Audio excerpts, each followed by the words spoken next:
ગુજરાત બુલેટિનમાં આપનું સ્વાગત છે।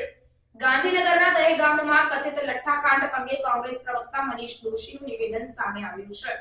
તેઓના જણાવ્યા પ્રમાણે ભૂતકાળમાં બનેલ બનાવો બાદ પણ ઘટનાઓ બને તે ખૂબ જ દુઃખદ કહેવાય।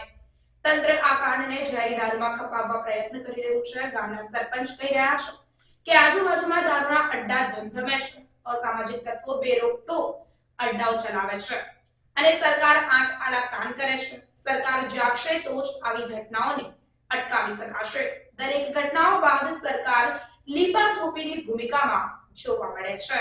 ગુજરાતના પાટનગર ગાંધીનગરથી પેરીફરીની આવેલા દહેગામની નજીકના ગામમાં ઝેરી દારૂ પીવાથી 2 લોકો તો મોતને પહોંચી ગયા છે અને બીજા કેટલા લોકોના મોત થશે નક્કી નથી। સરકાર અસામાજિક તત્વોને આવા દારૂના વેપલાઓની છૂટછાટ આપી હોય અને નશાબંધીનો કાયદો કાગળ ઉપર હોય તેવું વારંવારની ઘટના ઉપરથી બને છે। બોટાદમાં બનાવેલો જે તે સમયનો લઠ્ઠાકાંડ, સરકાર એને કેમિકલ કાંડમાં ગયો, એમાં 75 કરતાં વધુ લોકોના મોત।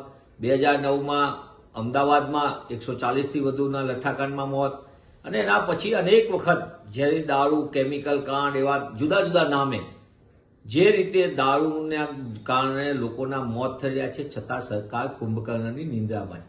સરકારની ઈચ્છાશક્તિના અભાવના કારણે ગુજરાતમાં દારૂનો વેપલો બેરોકટોક ચાલે છે। અસામાજિક તત્વોને છૂટો દોર છે। અનેક અનૈતિક પ્રવૃત્તિઓ ચાલી રહી છે, પણ સરકાર ખાલી વાતો કરે છે।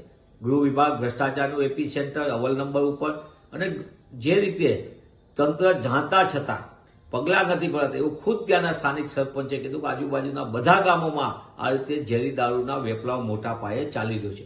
તો સરકારને હું પૂછવા માંગુ છું, સરકાર શા માટે અસામાજિક તત્વોને આવો છૂટો દોર આપ્યો?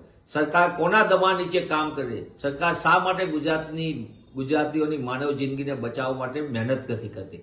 તેવા સંજોગોમાં સરકાર આવા અસામાજિક તત્વો ઉપર રોક લગાવે, ઝેરી દારૂના વેપલા ઉપર રોક લગાવે અને માનવ જિંદગીને બચાવવા માટે કામ કરે તો જ ગુજરાત પ્રગતિશીલ ને ગતિશીલ બનશે।